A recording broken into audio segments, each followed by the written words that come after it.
Senden qəlbimdə qara bir külə, sənin yoxluğundur ürəyimə dəyən tək. Uzaqlara getdin, dönmədin bir də, adınla nəfəs alır bu ev, bu küçə. Hüseyin qardaşım, yoxluğun ağır gəlir mənə, sənin səsin hələ də qarışır hər bir nəfəsimə. Hər gün danışıb dururam, elə bil yanımdasan yenə. Şəhid oldun ama qardaş, ölmədin ürəyimdə məndə.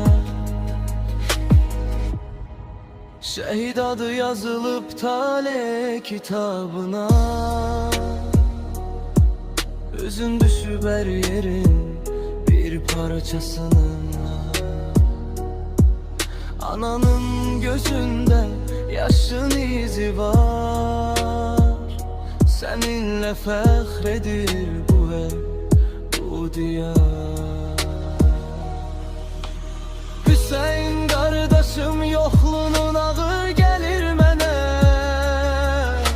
sənin səsin hələ də qarışır hər bir nəfəsimə. Hər gün danışıb dururam, elə bil yanımdasan yenə. Şəhid oldun ama qardaş, ölmədin ürəyimdə məndə. Hüseyin qardaşım, yoxluğun ağır gəlir mənə, sənin səsin hələ də qarışır hər bir nəfəsimə.